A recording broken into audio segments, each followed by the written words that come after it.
Как получить индексы элементов с одинаковыми значениями в массиве при помощи JavaScript? Перед нами есть массив из строк. Они все разные, но некоторые из них повторяются. Например, строчка с буквами AS. Да? Мы хотим узнать, под какими индексами в этом массиве находятся вот такие значения. Собственно, как это сделать?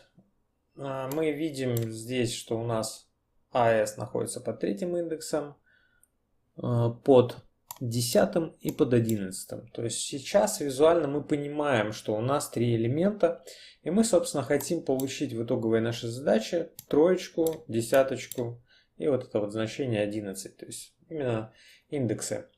Как это сделать? В этом нам поможет метод entries, который есть у прототипов объектов Array. И с него мы начнем. Мы будем двигаться последовательно по шагам и получим нужные нам индексы. Итак, поехали. Массив. Мы обращаемся к массиву и вызываем у него, собственно, вот этот метод entries. И смотрим, что он нам возвращает. И он возвращает такую необычную штуку, как итератор массивов. То есть это объект. Как таковых данных здесь не видно, потому что у этого array-итератора есть всего лишь одна своя собственная функция next. То есть следующий шаг. То есть он будет шагать. То есть это именно итератор. И, собственно, из этого итератора нам нужно сейчас как-то создать массив. Как мы можем это сделать? Да, очень просто. Мы можем обратиться к конструктору array. У него вызвать его собственный метод конструктора from. Внутрь мы можем передать, мы должны передать, собственно, наш итератор. Мы копируем вот это все громоздкое словосочетание и передаем, то есть итератор массива.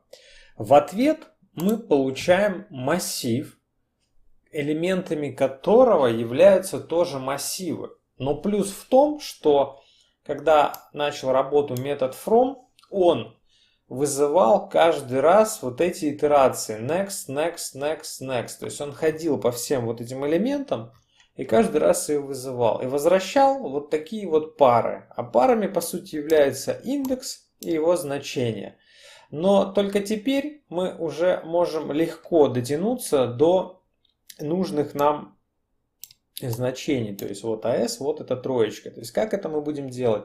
Мы применим на вот этом массиве другой метод объектов прототипов Array, то есть он называется фильтр. То есть мы сейчас просто отфильтруем вот эти элементы, вот этот и вот этот, и сложим их в отдельный массив.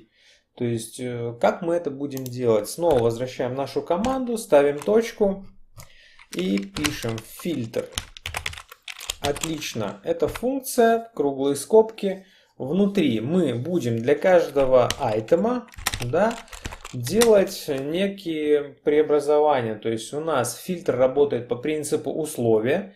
То есть мы должны всегда передавать какое-то условие. В нашем случае условие будет такое, что второй элемент вложенного массива будет иметь вот такую строчку AS. То есть мы для каждого I, то есть квадратные скобки, здесь мы будем обращаться, вот под этим I, под первым, будет весь элемент. И в нем, вот во всем элементе, мы будем смотреть на второй элемент внутреннего массива. Значит, индекс у него будет единичка. То есть мы будем смотреть на него, и нам важно, чтобы это условие совпадало со строкой, которую мы определили, AS. То есть еще раз.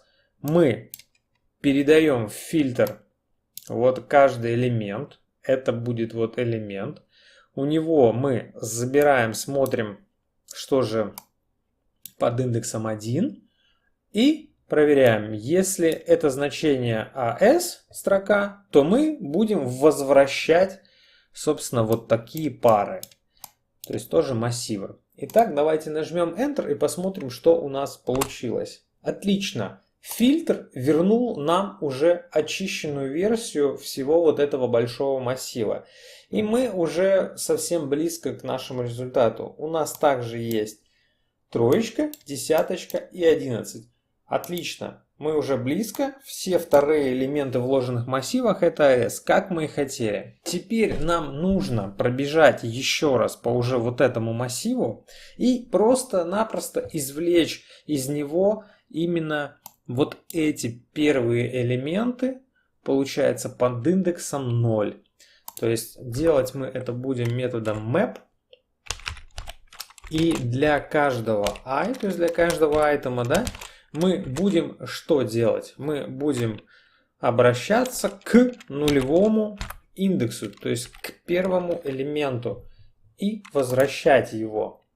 Нажимаем Enter и смотрим, что нам вернулось. Отлично.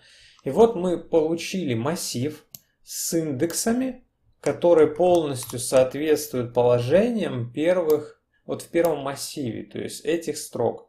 Мы искали индексы строчек AES, вот они были у нас здесь. И вот, собственно, мы их и получили. 3, 10, 11. Вот такой, в общем-то, несложной процедуры, всего в одну строку мы можем получать индексы элементов с одинаковыми значениями в массиве. Думаю, вы знаете, как это применить в своей практике и зачем вообще это нужно.